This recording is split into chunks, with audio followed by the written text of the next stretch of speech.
Muito boa noite, meu irmão. Que Deus possa alcançar o teu coração, que a graça dele, o amor dele possa inundar o teu coração, a tua família nessa noite, em nome de Jesus.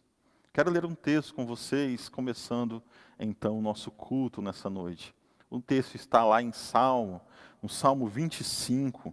Eu vou ler a partir do versículo 4. O Salmo 25, a partir do versículo 4, diz o seguinte: Faze-me, Senhor, conhecer os teus caminhos, ensina-me as tuas veredas, guia-me na tua verdade e ensina-me, pois tu és o Deus da minha salvação, em quem eu espero todo dia. Lembra-te, Senhor, das tuas misericórdias e das tuas bondades, que são desde a eternidade. Estamos em um mês de campanha pela vida. O que você faria diferente se soubesse que você tem um mês de vida? Estamos aprendendo, né? Estamos praticamente um pouquinho depois da metade dessa campanha, aprendendo a viver e a viver plenamente, aprendendo a viver e a viver de verdade. E aqui o salmista nos ensina, olha, quer viver bem, quer viver com o Senhor, peça que Ele ensine os caminhos dEle.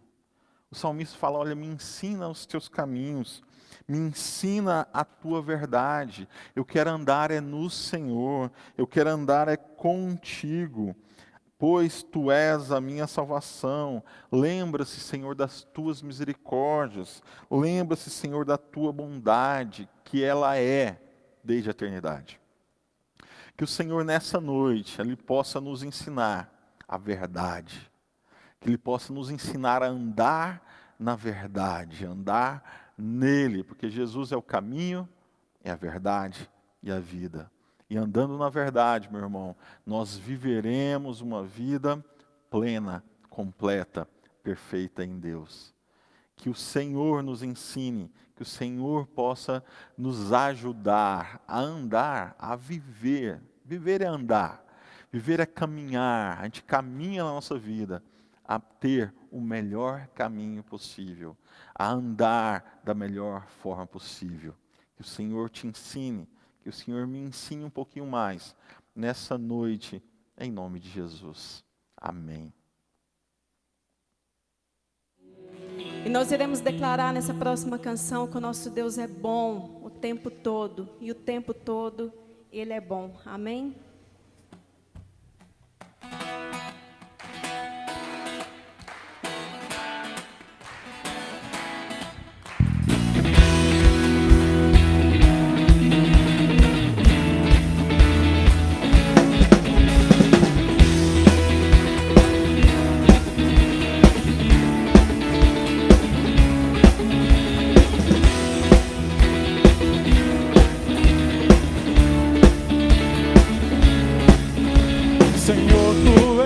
Tua misericórdia é para sempre.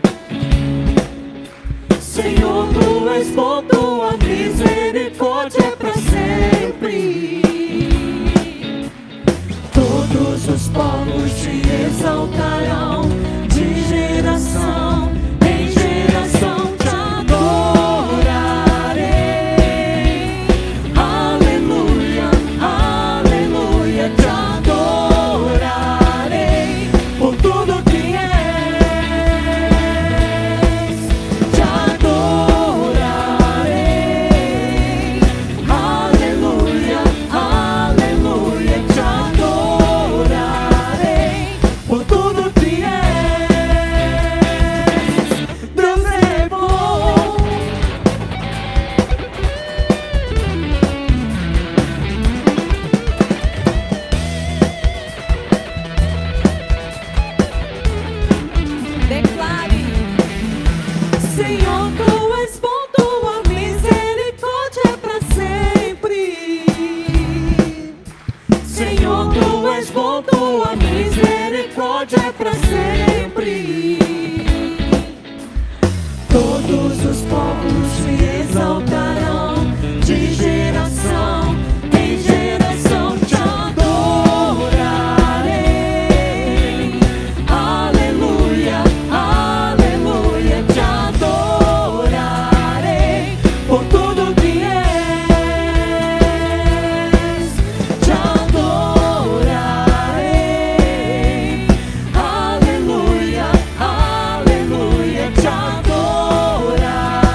nome. Oi, meu irmão, que bom estar esse dia junto com você, mesmo virtualmente, podendo adorar e louvar a Deus. Nesse momento tem um texto que eu quero compartilhar contigo. Eu não vou ler, mas você pode ler depois lá em Lucas, no capítulo 21, no versículo de 1 até o versículo 4, em que conta que Jesus estava observando as pessoas que ali iam adorar a Deus com seus dízimos e com suas ofertas. E Jesus, olhando o coração daquelas pessoas, ele vê pessoas com muito dinheiro dando a sua oferta, e uma pessoa pobre, uma viúva pobre, dando ali 2 moedinhas. E depois Jesus vira e diz para as pessoas que estavam, os discípulos: olha, aquela pessoa, ela fez uma oferta que agradou a Deus. A viúva deu mais do que todos, é o que Jesus fala, porque ela deu de coração, porque ela deu tudo que ela tinha. A gente tem esse momento aqui como igreja, em que a gente, juntos, nós somos convidados a dar ao Senhor, a devolver a Deus. Durante todo esse tempo, a gente tem falado que nós somos mordomos de tudo aquilo que Deus tem nos dado. E hoje, mais uma vez, eu quero te convidar a entregar o teu coração em adoração a Deus, dando o seu dízimo, dando a sua oferta, e já agradecer. Agradecer porque muitas vezes você tem nos dado a chance de levar essa renda, de levar a sua oferta a outras pessoas. Essa igreja, ela recolhe tudo aquilo que você dá e investe em pessoas, investe em missionários, com responsabilidade social. Então, agradeço a Deus por tudo que você tem doado e te convido, como igreja, convido você que faz parte da igreja, convido você que está assistindo hoje e que se sentir o desejo no coração de ajudar essa igreja a alcançar pessoas, ajudar essa igreja a ajudar outras pessoas. Está aí na tela um local onde você pode fazer um depósito, um local onde você pode fazer a transferência. E eu tenho certeza que Deus olha o teu coração e sabe que você entrega de coração, entrega com alegria. E com certeza Deus vai falar uma hora para mim e para você que você deu mais que todos os outros, porque você deu de coração. Quero orar contigo, quero orar por esse momento, por tua casa. Deus, em nome de Jesus, ao mesmo tempo que eu convido os meus irmãos à adoração do dízimo e oferta, eu também quero pedir por ele, pedir pela casa dele, pedir pela vida financeira dele, pedir pelo que o Senhor possa derramar sobre a casa do meu irmão, a cada dia mais, da bênção dos céus. A bênção dos céus, que envolve tudo, inclusive a parte financeira. Que meu irmão possa cada dia confiar no Senhor e ver, e sentir, e perceber que o Senhor é quem cuida de nós, porque Tu estás conosco em todo o tempo, em nome de Jesus. Amém. Que Deus te abençoe, meu irmão, em nome de Jesus. E eu convido os irmãos a abrirem a sua Bíblia no Salmo 150. É um salmo bastante conhecido.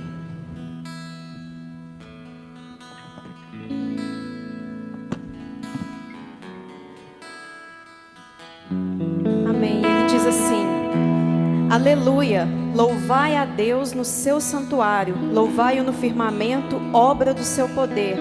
Louvai-o pelos seus poderosos feitos, louvai-o consoante a sua muita grandeza. Louvai-o ao som da trombeta, louvai-o com saltério e com harpa. Louvai-o com adufes e danças, louvai-o com instrumentos de cordas e com flautas. Louvai-o com símbolos sonoros, louvai-o com símbolos retumbantes. Todo ser que respira, louve ao Senhor. Frisando novamente o versículo 6, eu gostaria de convidar os irmãos a falarem juntamente comigo. Todo ser que respira, louve ao Senhor. E é isso que nós iremos fazer, louvar ao nosso Deus.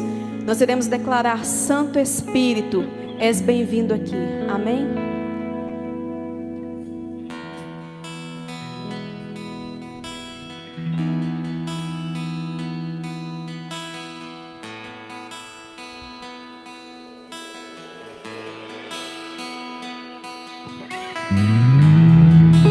Não há nada igual, não há nada melhor a que se compara a esperança viva,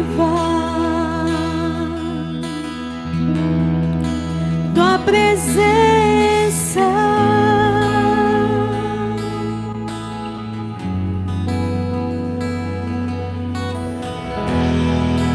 Eu provei e vi o mais doce amor que liberta meu ser e a vergonha desfaz. Tua presença, Santo Espírito.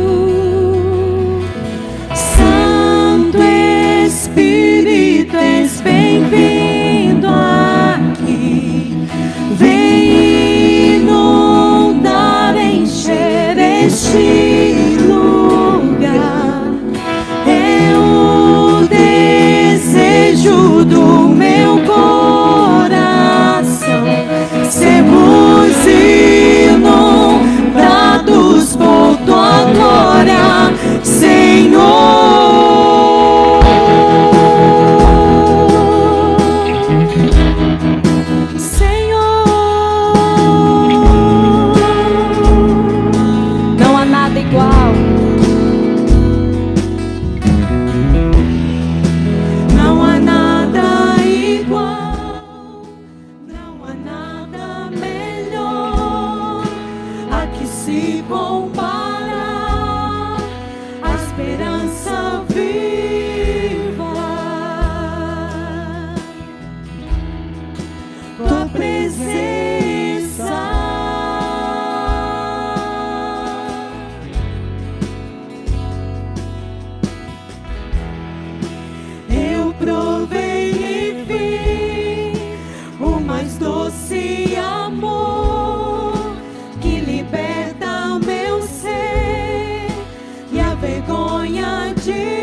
Santo Espírito.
Vim para adorar-te, vim para prostrar-me, vim para dizer que és meu Deus, és totalmente amável, totalmente digno, tão maravilhoso para... Ele é tão maravilhoso.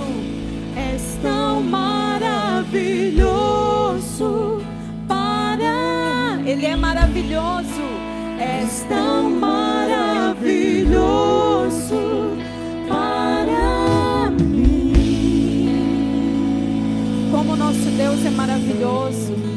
Como é bom sermos amigos de Deus. Amém? Olá, queridos, graça e paz da parte de Jesus. Quero desejar a você uma abençoada noite de quarta-feira. Que seja um tempo precioso de Deus conosco, pela sua palavra revelada a nós. Estamos já há algum tempo aí caminhando nessa jornada de uma campanha belíssima, Um Mês para Viver. A ideia é que no final desse tempo possamos olhar para trás e ter uma convicção de que estamos fazendo a nossa tarefa de casa bem feita, que é viver com abundância, viver com equilíbrio, com profundidade, com significado. E hoje quero falar um pouco sobre o coração. O tema de hoje é o palco do coração. Não podemos esquecer que a nossa vida é feita de escolhas. Só que a grande questão é que boa parte dessas escolhas passam pelo nosso coração. Quero ler um texto da Palavra de Deus com você, e diz assim lá em 2 Crônicas, capítulo 16, a partir do verso 9. Aliás, o verso 9, a primeira parte do verso, diz assim: Pois os olhos do Senhor estão atentos sobre toda a terra para fortalecer aqueles que lhe dedicam totalmente o coração. Até aí. Quero orar com você. E nessa oração, peço ao Senhor que Ele fale conosco, que Ele possa trazer entendimento ao nosso coração, a fim de que esta palavra tenha sentido para nós. Vamos orar?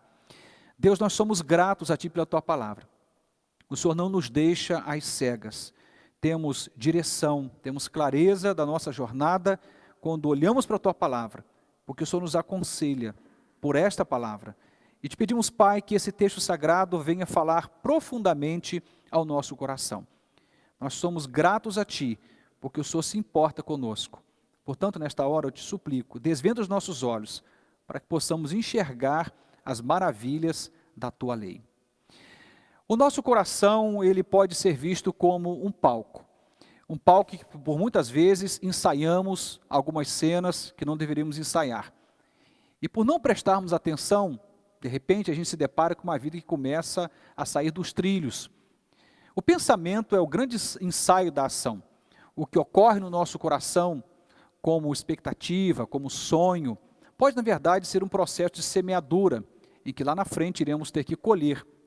Há uma frase importante de ser dita logo nesse início de ministração que eu quero deixar aqui para vocês. Essa frase é do Roy Williams, que diz assim: proteja o palco secreto do coração, não encene nada nele que não queira na realidade. A gente precisa entender que há uma conexão direta entre o que se dá no nosso coração e aquilo que ocorre na realidade. De algum modo, a gente vai gestando no nosso coração alguns planos, e se a gente não tomar cuidado, esses planos podem se efetivar. Se são planos bons, amém, Deus seja louvado por isto. Mas há muitas cenas que encenamos no nosso coração que não deveriam tornar-se realidade. Então, por isso, não deveriam ser encenadas nesse palco do coração. É o que ele diz aqui: proteja o palco secreto do coração, não encene nada nele que não queira na realidade. A Bíblia vai dizer para nós que, sobre tudo que devemos guardar na vida, devemos guardar o nosso coração, porque do coração procedem as decisões da vida, as escolhas da vida. A gente não pode esquecer desse detalhe.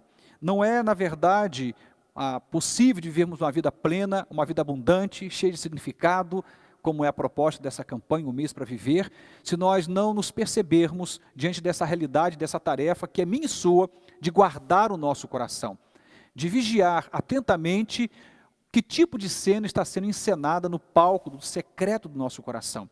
Por vezes, pensamentos que só você sabe, só você conhece, e talvez ninguém imagine o que se passa lá dentro. Apesar de que Deus sabe muito bem o que se trata, talvez ninguém à sua volta perceba que cena é essa que você está encenando no coração? Mas ele vai dizer, ó, não faça isso. Se você não quer que isso torne-se realidade, então não coloque essa cena nesse palco do seu coração. Guardar o nosso coração não é uma tarefa fácil, até porque o tempo todo estamos sendo testados pela vida, pelas circunstâncias, estamos sendo provocados, faz parte da jornada da nossa vida a sermos afetados por tantas coisas, algumas que nós mesmos provocamos, outras somos vitimados pela maldade de alguém, e de algum modo a gente enfrenta na vida frustrações, decepções, medos. A gente lida com emoções o tempo todo, com memórias, algumas antigas, outras mais recentes, que invadem a nossa mente, e a gente pode então se perder nesse caminho. Mas agora tem algo interessante. O texto que eu acabei de ler fala do olhar de um Deus que nos percebe, de um Deus que está atento aos detalhes do que se passa no nosso coração. Não estamos sozinhos nessa tarefa de guardar o nosso coração. Há muito tempo atrás, pela minha falta de entendimento da palavra de Deus, ainda na minha juventude espiritual, eu tinha uma compreensão muito equivocada do olhar de Deus. O texto diz aqui, os olhos do Senhor estão atentos sobre toda a terra. Há uma outra passagem no livro de Salmos, que diz que Deus nos sonda e nos conhece. Conhece o nosso levantar, conhece o nosso andar. Aquilo que nós não pronunciamos ainda, Ele já conhece, até a motivação do seu coração. E não dá para fugir de Deus. Então eu tinha uma compreensão muito equivocada. Eu imaginava que Deus era aquele que estava à espreita, atentamente me observando, e assim que eu cometesse alguma falha, Ele iria me punir. Essa era uma compreensão que eu tinha. Fui andando na minha fé, e andando com Deus, o Deus da minha fé, e fui percebendo o lugar importante, especial, singular de Deus na minha história, e que também é o lugar de Deus na história de todo cristão, de todo discípulo. Que não é o lugar da punição. Deus é aquele que está conosco a fim de apontar caminhos, assim como o Pai, didaticamente, pedagogicamente, aponta o caminho, ensina o seu filho. Deus é aquele que está tentando o tempo todo, a partir do seu olhar atento sobre nós, nos apontar uma direção. Então eu desloco o meu olhar dessa ideia de um Deus punitivo para um Deus que se mostra como meu Pai e também me chama de amigo e que me quer por perto. E que tem comigo uma relação íntima, que deseja ardentemente que eu acerte na minha jornada de vida. Essa verdade vale para você, vale para cada discípulo de Jesus. Portanto, quando o texto diz que os olhos do Senhor estão atentos sobre toda a terra, não é um olhar para buscar o erro, não é um olhar para perceber aonde está o caos, aonde está o equívoco, aonde está o pecado, para logo então punir, não é isto. Deus está nos procurando, está tentando encontrar em nós, e o que Ele busca em nós é encontrar em mim e você, um coração inteiro. Não é um coração perfeito, não é uma vida perfeita, até porque a perfeição não combina com a condição que nós nos encontramos, que é a condição de pecado. Somos pecadores, a Bíblia diz isto, que todos pecamos. Todos fomos alcançados por tão grande salvação, fomos amados por Deus, perdoados por Deus, mas isso não tira de mim, de você, o lugar que nós ocupamos. Esse é o lugar, somos pecadores. A Bíblia diz, se você diz não cometer pecado, você não tem verdade de Deus em você, isso te coloca como um mentiroso, e o fato de você declarar que não tem pecado, já é, por si só, uma transgressão, porque somos pecadores. Portanto, a ideia aqui não é um Deus encontrar um coração perfeito, mas um Deus que está em busca de encontrar um coração inteiro, um coração que é totalmente dele, entregue a ele, rendido a ele. E essa busca desse Deus, esse olhar atento de Deus sobre nós, a fim de encontrar um coração inteiro, não é uma ideia de um Deus que está excluindo. Não, Deus ele é agregador. Ele não está apontando para um e para outro como um juiz, dizendo esse se encaixa, esse não se enquadra, esse eu quero, esse eu não quero. A ideia não é esta, porque ele veio buscar, ele veio salvar o que estava perdido. Já que somos pecadores, o que Deus espera é que você possa colocar sua vida inteira diante dele, inclusive e sobretudo o seu coração entregue inteiro diante dele. Essa é a ideia que eu tenho de integridade.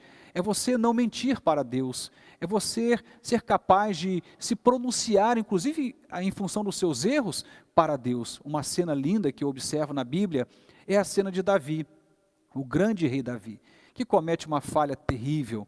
Ele se deita com a mulher que não é a sua, essa mulher engravida, ele tenta encontrar um jeito de maquiar aquela situação, que era trazer o marido desta mulher para casa. A grande questão é que esse homem estava na guerra defendendo o reinado de Davi, e ele se recusa a voltar para casa e ter intimidade com sua esposa, abandonando o seu posto, o seu trabalho. E aí então ele vai forjar uma outra situação, que é intentar contra a vida do marido desta mulher. No final da história, temos aí adultério, temos aí, né, a intenção e depois a efetivação da morte deste homem. Imagine que situação. Mas de repente, esse homem cheio de falhas, de pecados, é arguído pelo profeta. E de repente Natã vai confrontá-lo. E nesse momento, ele rasga o seu coração. Ele se mostra para Deus. Ele se revela. Ali um coração inteiro, detonado pelo pecado, machucado, ferido pelas escolhas equivocadas, mas inteiro. Está aqui, Senhor, esta é a minha vida. E quando a gente lê alguns salmos que narram sobre esse momento da queda de Davi, é apaixonante ler o que está escrito lá, porque ele não mente para si mesmo, ele não mente para Deus, o coração dele estava nas mãos do Senhor. E é interessante, isso é tão importante, ele foi curado pela sinceridade, ele foi curado pela integridade, ele foi inteiro de tal modo que você não vai encontrar em nenhum outro episódio da vida de Davi o mesmo erro sendo cometido. Houve arrependimento, houve mudança. Estou querendo dizer que você e eu somos pecadores, iremos errar, mas quando isso acontecer, de um jeito muito especial, eu diria, cheio de verdade, de sinceridade, honestidade, rasga seu coração para Deus, coloque seu coração inteiro diante dele. É isso que está procurando encontrar, alguém que não fique pelo meio do caminho, alguém que inteiramente se entrega, que se rende a ele. Um dos salmos belíssimos de Davi, o Salmo 51, quando ele fala, Senhor, cria em mim um novo coração. Ele está dizendo, Senhor, eu preciso de um coração que seja moldado pelo Senhor. O meu está cheio de remendos, de defeitos, mas cria em mim um novo coração, renova em mim um espírito estável. E ele então começa a declarar, né, diante desse salmo, a grandeza da ação de Deus na sua vida e o como ele estava disponível para ser trabalhado por esse Deus. Portanto, Deus está sim, com seus olhos atentos sobre toda a terra, buscando encontrar alguém com um coração íntegro. E a ideia de integridade começa, não é apenas isto, mas começa pela verdade ou toda a verdade entregue para Deus em confissão, em arrependimento e em mudança. Isso vai te tornar uma pessoa íntegra de fato e plenamente. A integridade começa aí. Olhando para a palavra de Deus, vamos perceber em outros textos sagrados, e eu quero então citar um deles, para a gente conversar um pouco sobre essa passagem bíblica, está também em Crônicas, 1 Crônicas 29, 17, que diz assim, sei, ó meu Deus, que sondas o coração e que te agradas com a integridade. Vocês dizem, olha, Deus fica feliz, Ele se agrada quando a gente consegue apresentar para Ele integridade. Tem várias formas de a gente entender essa palavra. Obviamente, estou falando aqui do ponto de partida da integridade, que é a verdade, quando você se rende ao Senhor. E quando isso acontece, Deus começa a tratar seu coração, curar a sua alma, perdoar seus pecados, mudar sua trajetória, e naturalmente você vai começar a andar por um caminho correto, certo, à luz da palavra de Deus, e essa integridade será absoluta, será plena, na ótica do perdão e da graça divina. Portanto, voltando ao tema da nossa ministração, eu dizia que temos um coração que é um palco. E nesse palco, muitas cenas são encenadas. E se pudermos avaliar que tipo de cena que está lá, e com honestidade chegamos à conclusão de que existem cenas que não deveriam estar no nosso coração, porque o pensamento é o ensaio da ação, precisamos começar desde agora, e com muita postura, eu diria, com decisão na alma, de cuidar mais daquilo que está no nosso coração, a fim de que não nos percamos no caminho, porque Deus, Ele se agrada da integridade. Não podemos ficar no meio do caminho. Imagine só um amigo que é amigo pelas metades. Imagine uma esposa que é esposa pela metade. Um marido que é o marido pela metade. Imagine um pai que é um pai pelas metades. Não faz sentido. Ou a gente é um pai inteiro, um marido inteiro, um amigo inteiro, ou a gente não é nada. Esse meio do caminho não funciona nas relações mais relevantes da nossa história de vida. Isso inclui a sua relação com Deus. Sei, ó meu Deus, que sondas o coração e que te agradas com integridade. No Salmo 139, que eu citei agora há pouco, esse salmista vai estar dizendo para nós algo muito interessante. Ele começa falando que Deus sonda e conhece o coração dele. que Deus sabe como que vai a sua vida, para que caminho ele está andando. E chega uma hora que ele diz, como que eu posso fugir do Senhor? Ele cogita a ideia, a possibilidade de uma fuga. Como fugirei? E fala, não tem jeito. Se eu tentar me esconder, Deus me encontra. Eu não posso fugir do Senhor de modo algum. E ele começa então a mensurar várias possibilidades de fuga, e todas elas se mostram frustrantes, porque não dá para fugir de um Deus que conhece o nosso coração. E sabe o que ele faz no final? Algo tremendo. Ele se abre para Deus, diz, Senhor, sonda o meu coração, o Senhor me conhece, esquadrinha a minha vida, o Senhor sabe o que está aqui dentro de mim. E ele depois diz para o Senhor em oração, dando ao Senhor toda a liberdade de ação na vida dele, e diz, guia-me pelo caminho reto, guia-me pelo caminho eterno. A integridade começa a partir desse princípio, na certeza de que somos pecadores, falhos, mas que a nossa vida inteira está nas mãos do Senhor. E quando isso acontece, a cura vem, o Senhor nos restaura, nos abençoa e começamos a ser um ser humano mais inteiro nas nossas relações interpessoais. Há uma frase de John Wood, ele vai dizer algo interessante, importante, e ele vai narrar algo sobre os esportes. É interessante a gente observar, por exemplo, um jogo de futebol e como que as pessoas se estranham, como que os nervos ficam à flor da pele, como que as pessoas ficam ali nervosas e de repente você pode olhar para aquilo e dizer, olha lá, o futebol ou qualquer outra modalidade esportiva, né, produziu ali uma reação. Ele vai dizer o seguinte, que os esportes não constroem o caráter, eles revelam. Eu quero trazer essa verdade para o momento que estamos vivendo de pandemia, de crise mundial. Eu diria, a crise não transforma o nosso caráter, a crise revela o nosso caráter. As circunstâncias não transformam o nosso caráter, as circunstâncias revelam o nosso caráter. E quando isso acontece, estamos nus diante de uma verdade sobre nós, por vezes espantosa, constrangedora, mas o melhor de tudo isto é que mesmo que eu e você tentemos um caminho de falsear aquilo que de fato somos e não sermos verdadeiros conosco, há um Deus que nos conhece plenamente. Portanto, a melhor chance que temos é sempre a integridade, é sempre a verdade. É uma frase que eu tenho citado já há algum tempo, que eu gosto de afirmar, penso que é uma verdade que faz muito sentido à luz da palavra de Deus, e essa verdade é simples, mas profunda. Diz assim, que Deus não pode curar aquilo que nós não lhe entregamos. O que dói no seu coração? O que está ferido em sua alma? O que é que te machuca? O que que rouba o seu sono? O que que te tira a sua paz? O que que rouba a sua alegria? Você começa a pensar, e há uma resposta para isso. Eu diria para você, Deus não pode curar essas coisas até que você entregue para Ele. Não podemos esperar que Deus cure algo em nós, se nós não estamos entregando aquilo para o Senhor. A integridade que nos envolve nessa condição de inteireza, de não ficarmos no meio do caminho, de não ficarmos nas metades, nos convoca a vivermos uma vida pautada na transparência, na nossa relação com nossa família, nossos amigos, com os irmãos em Cristo, mas sobretudo na nossa relação com o Senhor. Não podemos enganar o homem do espelho. Quando nos olhamos, quando nos percebemos, fica claro para nós mesmos quem nós somos. O que está no seu coração? Seu coração é um palco, essa é a ideia que nós começamos a trabalhar aqui.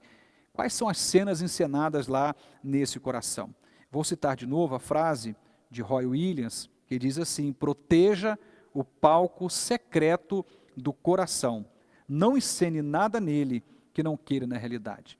Volta minha atenção de novo para Davi. Lembra do pecado de Davi? Pois é, primeiro ele desejou aquela mulher. Ele alimentou no palco do seu coração um desejo insano, inconsequente, que iria trazer morte e destruição.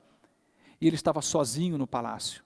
Enquanto todo mundo estava na guerra trabalhando, ele estava na ociosidade, no vazio da existência. Se perde, e se perde feio. E no coração dele, no palco do seu coração, ele começa a desejar uma mulher que não era a sua esposa. E de repente, o que a história conta é uma queda brutal. Um homem que se perde em princípios e propósitos que marcaram toda a sua vida. Ele põe tudo a perder ali.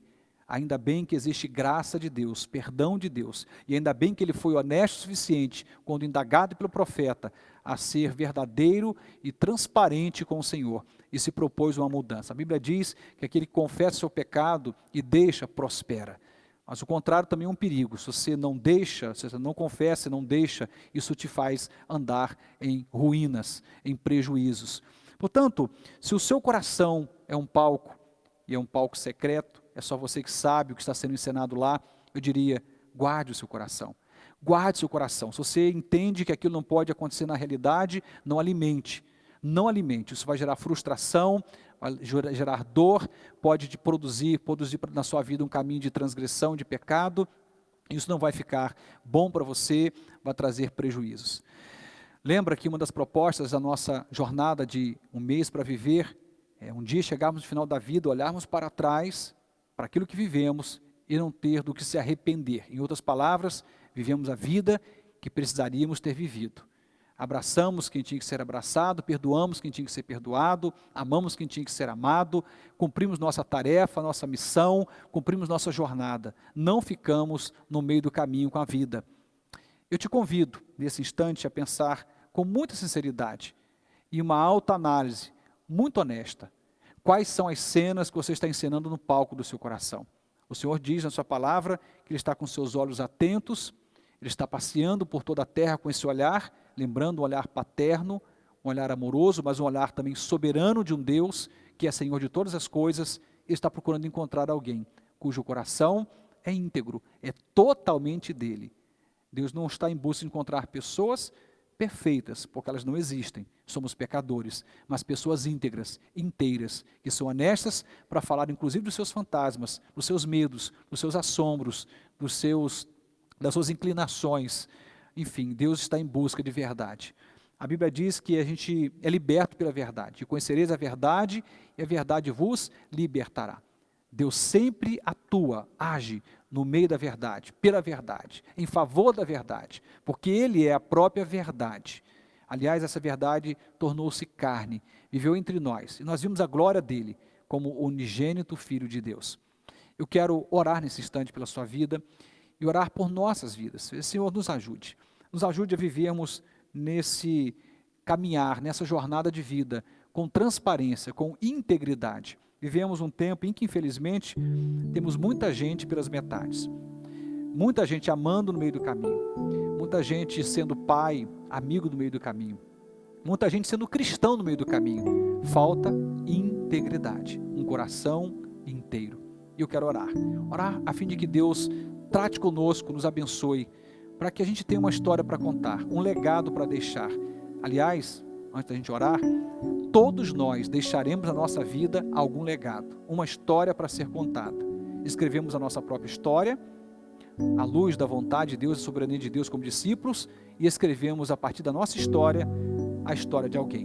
Somos autores juntamente com o Senhor da nossa história e somos coautores da história de alguém. Marcamos e somos marcados. E sempre deixaremos um pouco da nossa história na história de alguém. Que legado você deixará?